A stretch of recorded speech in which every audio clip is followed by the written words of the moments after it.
Éternel, enseigne-moi ta voie. Conduis-moi dans le sentier de la droiture à cause de mes ennemis. Ne me livre pas au bon plaisir de mes adversaires, car ils s'élèvent contre moi de faux témoins et des gens qui ne respirent que la violence.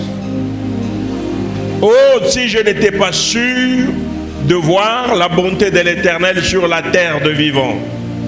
Espère en l'Éternel.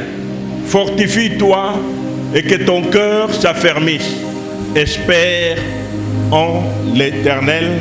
Nous disons Amen. Amen. Que le Seigneur bénisse sa parole. Nous voulons que cette parole soit une parole qui nous fortifie, une parole qui nous fournit de l'énergie pour affronter le lendemain. Gloire au Seigneur. Il s'agit de David qui parle.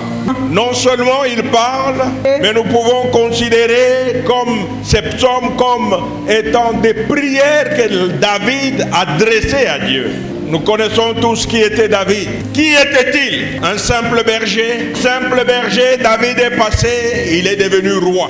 Il sait à qui il avait affaire quand il criait vers l'Éternel. Pendant ce temps où David était berger, David avait affronté le froid, David avait affronté la tempête, David avait affronté le fait d'être seul dans la brousse. Et au plus fort de toutes ces choses, David avait affronté les lions et il avait affronté l'ours.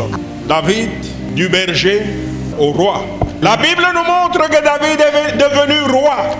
Et avant qu'il ne le devienne, il avait affronté la jalousie des hommes, la méchanceté de Saoul, la trahison de son fils. David avait affronté les combats avec les Philistins, avec des nations.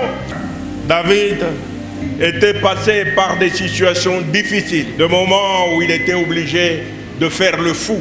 Il y a eu des moments où David était obligé de fuir. Pourtant il était roi, entouré d'une armée solide et forte. Pourtant il était roi, avec un background, c'est-à-dire avec l'histoire de David, un homme courageux qui avait combattu les lions et qui avait triomphé, qui avait confronté ou qui s'était battu avec l'ours et avait triomphé. Qui était David? Un écrivain, c'est lui qui a écrit les psaumes que nous lisons, de prière. Ces psaumes peuvent se transformer en des prières puissantes pour les chrétiens qui connaissent Dieu. Qui était David? Un homme de foi, un homme aussi de faiblesse. Alléluia. Amen. Il avait la foi, il avait aussi les faiblesses. La Bible nous montre au travers ce verset que nous lisons. Quand nous revenons au verset 11, nous sommes toujours à Psaume 27. Psaume 27. Alléluia. Amen. Nous voyons David dit Éternel, enseigne-moi. Enseigne-moi ta voie. La première préoccupation de David dans ses faiblesses, c'est temps de déception. Déception.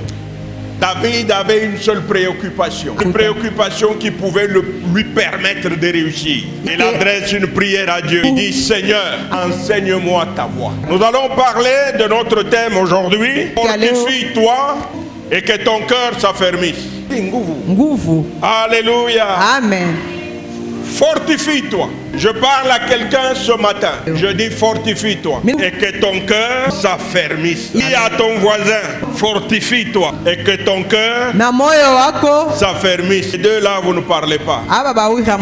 Fortifie-toi et que ton cœur s'affermisse. Regardez cet homme de David. Un homme qui a connu la guerre, qui a triomphé. Un homme qui a connu la déception et qui est sorti victorieux.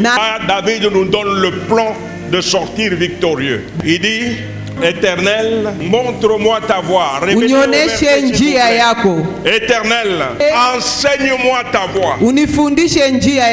Enseigne-moi. Je veux connaître comment marcher selon ta volonté. Je veux connaître comment marcher conformément à ta parole. Je ne veux pas emprunter un chemin où tu n'es pas là. Je ne veux pas marcher dans le chemin où ta présence n'est pas manifeste. Et David nous explique une chose.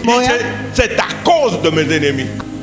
que je veux que tu me montres ta voie. Tous les chemins par lesquels je dois passer, j'ai besoin que tu sois là. À cause de mes ennemis, je ne veux pas aller à gauche. Je ne veux pas aller à droite. Je voudrais marcher dans la droiture. Combien veulent marcher dans la droiture? Bangapi banapenda kutembea mu droiture. Alléluia. Amen.